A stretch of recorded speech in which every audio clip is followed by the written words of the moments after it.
नमस्कार, आप देख रहे हैं बिहार तक और आपके साथ मैं हूं ऋचा शर्मा। स्क्रीन पे आप देख रहे होंगे बिहार किसका। सबके मन में ये सवाल है, बिहार किसका? क्या नीतीश कुमार का बिहार होगा? मुखिया नीतीश कुमार होंगे? सरकार एनडीए की बनेगी या फिर महागठबंधन की सरकार बनेगी? बदलाव के लिए वोटिंग हुई है या फिर नीतीश कुमार को एक बार फिर से सत्ता में काबिज करने के लिए? ये सवाल कहीं ना कहीं सबके जहन में है। इसी बीच एग्जिट पोल भी अब आ चुके हैं क्योंकि 2 चरणों में चुनाव हो गए हैं। बारी है एग्जिट पोल का। सरकार किसकी बन रही है? चाणक्य स्ट्रेटजीज का एग्जिट पोल आपको बताती हूं। बिहार में एनडीए की सरकार बन रही है।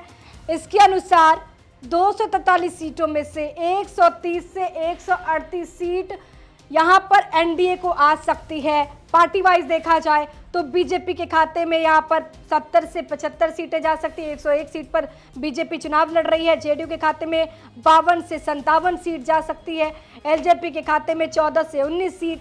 हम के खाते में यानी कि जीतन राम मांझी की पार्टी के खाते में 2 सीटें जा सकती है। आरएलएम यानी उपेंद्र कुशवाहा की पार्टी में 2 से 3 जो सीट है वो जा सकती है। इंडिपेंडेंट को भी 1 सीट आ सकती है। बहुत बड़ी जानकारी। 1 सीट कहीं ना कहीं निर्दलीय उम्मीदवार को भी आ सकती है।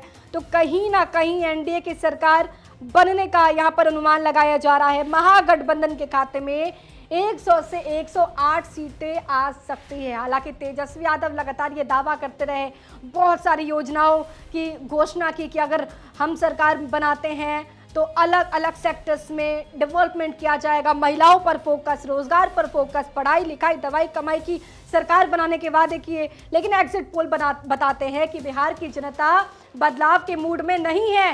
बिहार की जनता नीतीश कुमार की सरकार बनाना चाहती है।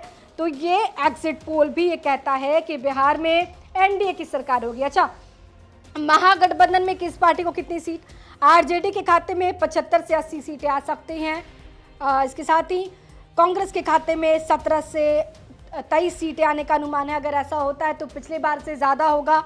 सीपीआईएमएल के खाते में 8 से 12 सीटें, वीआईपी के खाते में 7 से 9 सीट। अरे ये बड़ी जानकारी इस एग्जिट पोल में। 7 से 9 सीटें वीआईपी मुकेश सहनी की पार्टी को, सीपीआई को 3 से 4 सीट, सीपीआईएम को 1 से 2 सीट आने का अनुमान। इसके साथ ही जेजेडी तेज प्रताप की पार्टी को 1 सीट। चाणक्य स्ट्रेटजीज कहता है कि तेज प्रताप यादव को 1 सीट आएगी। हो सकता है कि वो सीट महुआ वाली हो और तेज प्रताप यादव चुनाव जीत जाए। इसके साथ ही इंडिपेंडेंट के खाते में 1 सीट। तो ये कुल मिलाकर इसका सार ये कहता है, जो की फाइंडिंग्स है, कि बिहार में चाणक्य स्ट्रेटजीज के अनुसार एक बार फिर से नीतीश कुमार की सरकार होगी और जनता नीतीश कुमार की सरकार पर भरोसा कर रही है। बहरहाल आपको क्या लगता है, किसका बिहार? कमेंट बॉक्स में जरूर लिखिएगा। बने रहिए हमारे साथ और देखते रहिए बिहार तक।